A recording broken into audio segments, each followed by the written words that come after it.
morning. Good morning, Janet. Hi, yeah, you're all right. Hi. We're here just to see your story and hear what you've got to say.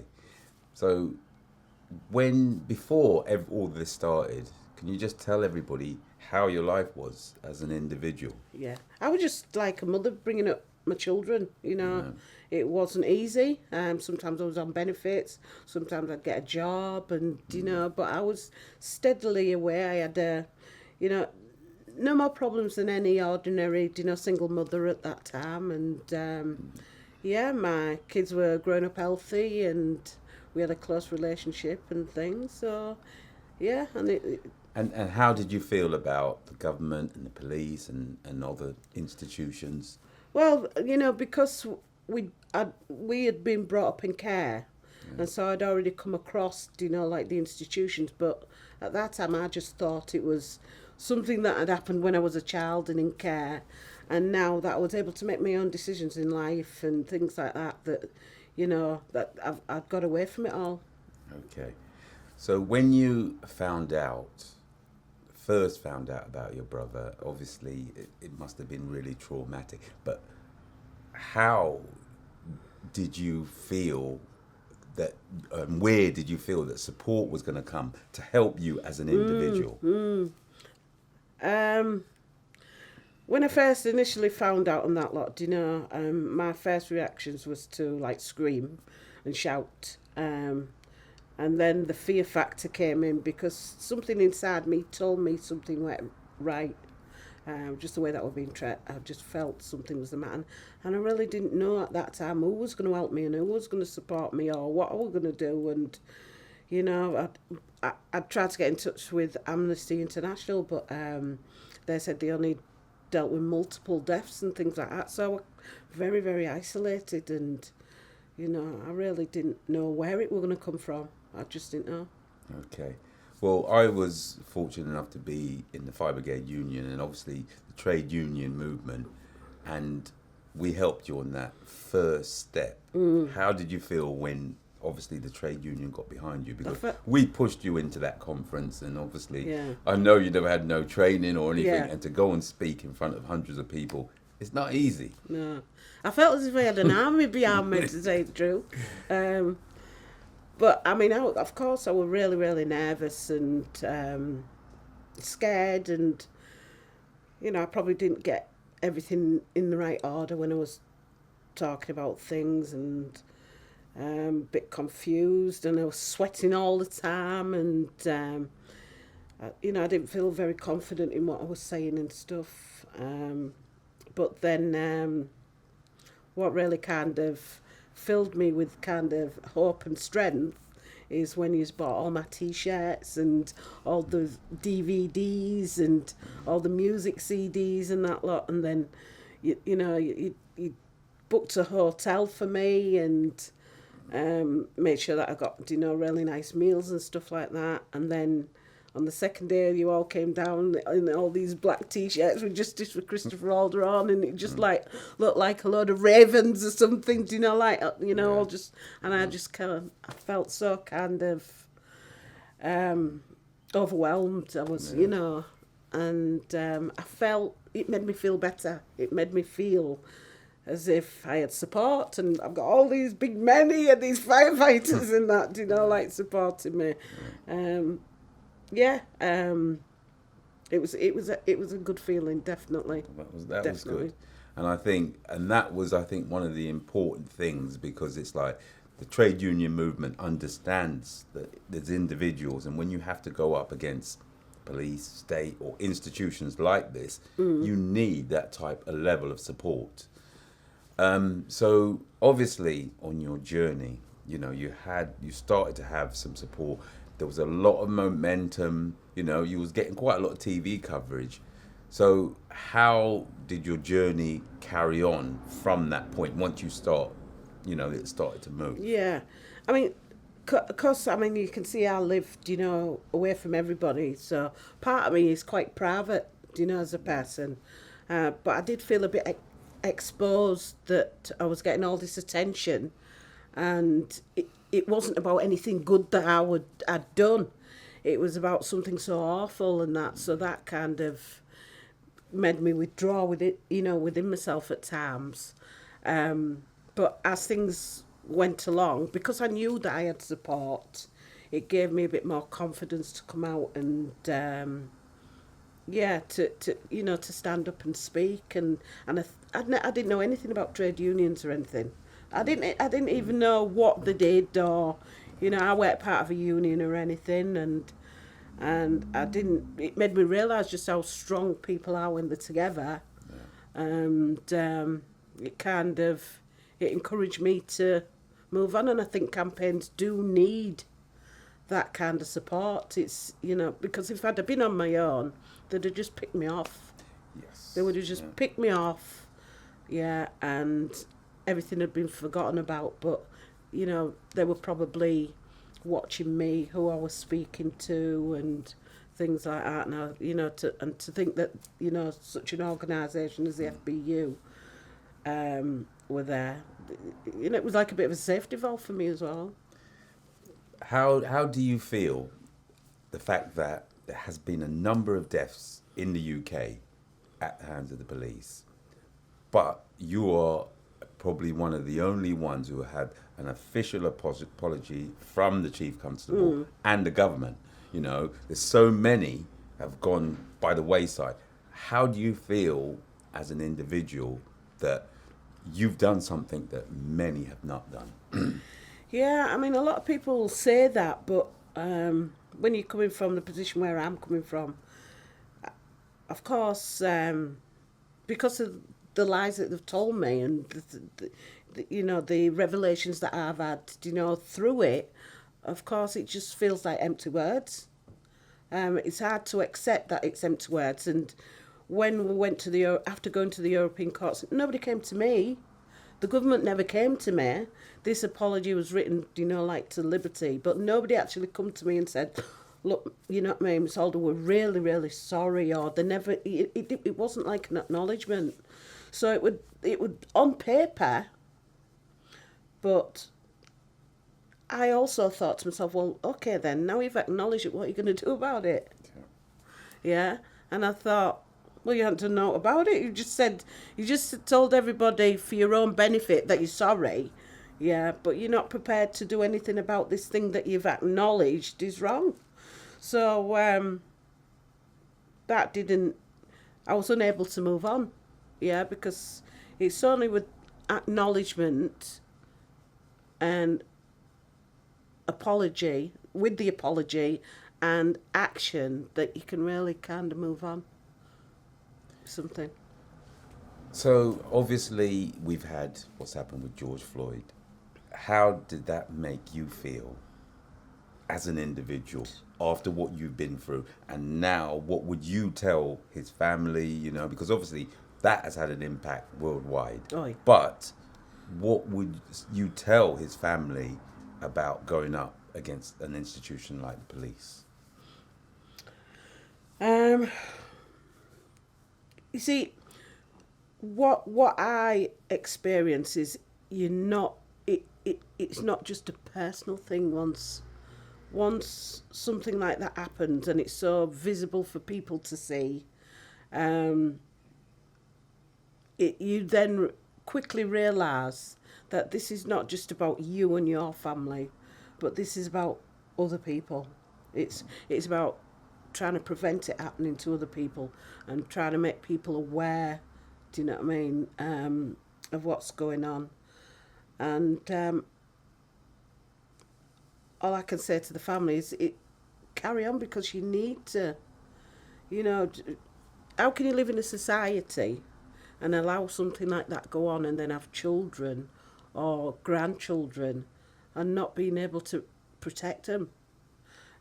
So I would say get as much support as you can from wherever you can. The unions speak everywhere to as many people as possible, because I think talking to as many people as possible was my safety valve. Yeah, I don't know. These people, they've done so much, and that if I'd have not spoke to them, I don't know what they could have done to me. Because that goes through your head. Yeah.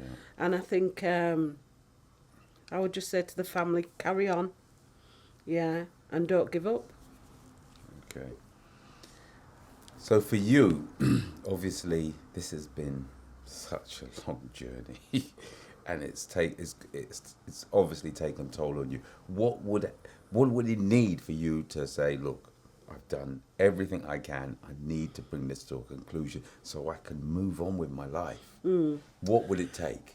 Well, this has become my life. Do you know what I mean? So it's very hard to remember now what I was or where, because I'm not that person that was before. Yeah. So it's very hard to know what direction and all the ambitions that I might have had beforehand don't mean anything nowadays. Do you know what I mean? In a strange type of way. I'm not kind of ambitious for anything. But I don't mean that in a negative way. I think it kind of shows you what's important and what's not important. And that me wanting to be like a manager of a shop and these type of things is not important. I think I've learnt more like spiritually than anything else. And I feel that I'm not walking in a world of illusion, even though it's really been hard and it's kind of taking it to, I've got high blood pressure, I've got asthma, I've lost my hair, I've been through all sorts, I've piled on weight with stress, and but despite all that, mentally, I feel that I don't have to go out there and with all these illusions and all these kind of expectations, and it, if anything, it makes life for me a little bit easier. Yeah, because they couldn't disappoint me any more than what I've been disappointed now. Do you know what I mean? I've seen them through. It's like one of those things. If you don't know what people are about, you get confused. But once you know what people are about, you can then it helps you to what do you say? It helps me to go out there with an attitude where I have more confidence in me instead of looking at the state or the system to, to answer things for me, or, do you know? Okay, well, this, again, I keep going back that this has been a long, tough journey for you, but the journey, what was the hardest point and the lowest point that you've been on this journey, would you say? The lowest point I've been on this journey is when those police officers walked out free. When we'd had an unlawful killing verdict at the inquest where 9 ordinary men and women had seen the evidence and watched the video, and they confirmed everything that I was thinking. And we got an unlawful killing verdict. Oh, and that was my highest point. I was just up there in the air that, these ordinary people had seen what I'd seen and just done the right thing, yeah? But then I believed that these officers would get prosecuted afterwards. And the CPS kept saying, no. But my solicitor then got the evidence that we needed. But the CPS had set the case so it would fail. So I didn't know this. So when I'm sitting in the court listening to these things, because they're speaking Latin, language that you don't understand, and, you're sitting there, and I was behind a screen. They had me through, smoke screen so that I couldn't see the jury and stuff. And because I am so vocal, because when I'd heard about the monkey and chimpanzee noises, I was going mad. Yeah, and I would just arguing with them and don't talk to me like that, how do you think you are, and all this lot, because I was angry, yeah. And then they put me in front of the judge, and these police officers had never been in the dock. They were there, but it had been set so they never even answered one question whatsoever. And because I were questioning them, they put me in front of the police officers in the dock. But I was with a friend who worked for the National Black Crown Prosecution, and she said to me, she said, this case is going to fail. And I didn't understand. I knew nothing about the law or anything like that. And I didn't understand what was going on. And, just sat there and they just said, can't put this in front of the jury. You've botched your own case. These police officers walked free, and it was just... I just felt so sick. I felt so sick to the pit of my stomach. That these people were just going to walk out, just free. And it kind of, everything that you believe about society. I believe the system, yeah. And it believes the system's there to help individuals. Yeah. Yeah. And it just kind of, I thought, oh my God. And then, like, you know, just the total disrespect and everything that they showed and stuff. That really kind of knocked me for six. Just smashed everything about me. Everything I knew, everything I believed, everything, you know. It's like being told something and believing it so strongly and then just realising it's all a lie. And it just shakes you, it just, you know. And I went about like that for years. Still campaigning, but just in total disbelief that this went on in this country. You know, you see him pointing the finger everywhere else. Look at him, he's doing that, and look at Saddam Hussein, and look at he's doing that, and you know. And you're led to believe that you live in a really democratic country, really safe, and you see kind of it's all just swept under the carpet type of thing. So, yeah, it kind of really did knock me for six. What's given you the most support in this journey? What do you feel has given you most support? Because obviously it's been...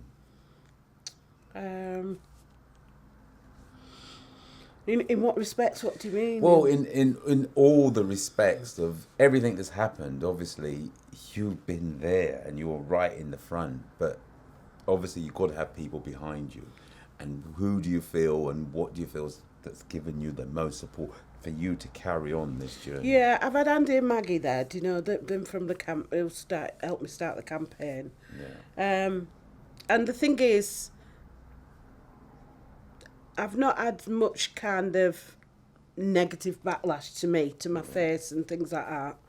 That's probably because the video was out there. And people, when you see something like what happened with George Floyd, you can't deny it. No. You know, once it's brought to the forefront of people's minds, they can't deny it. And I keep thinking that's maybe why the police have not gone even heavier on me, because they know it's at the forefront of their minds as well. It's been brought to the forefront of their minds. But it's just ordinary people that have given me support. You know what I mean? Unions, people that's been there and believed what I'm saying, you know, and I've not had to convince them, and, you know, they've got more knowledge than me than what's going on, do you know what I mean? And that's the type of thing that's given me support. That's good, because it did affect a lot of people. You know, when that programme was aired first, everybody was like, you know, we were traumatised by it, you know. You know, I was chatting to Simon about it and it was like, this is just awful. And it was awful. Yeah. And I think that kind of propels me now to, when I go out there and speak, and I just make sure that I say it as it is. Yeah.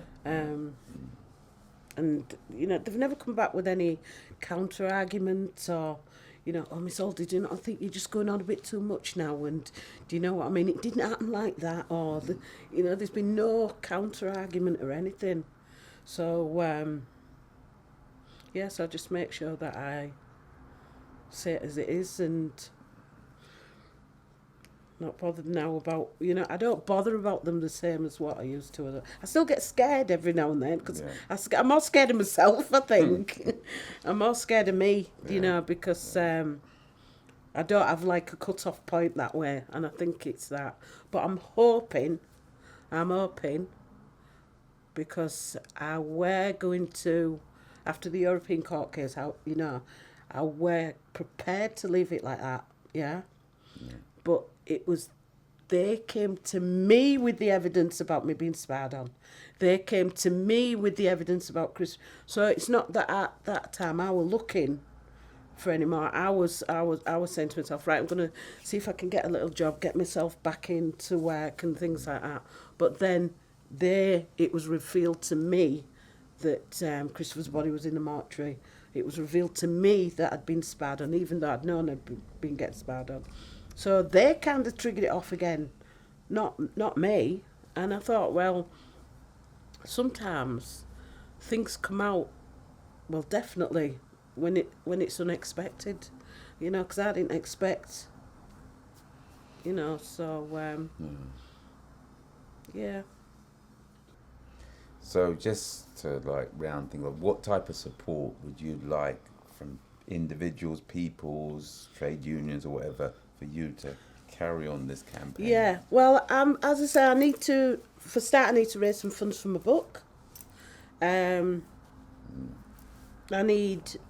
think I need about 10 grand for my book, and I'd like them to invite me to speak at these things and help me publish, get my book out and things like that, and just keep the momentum of everything going, not let this movement go now. These trade unions need to be on side, and they need to show these young ones and, guard them and,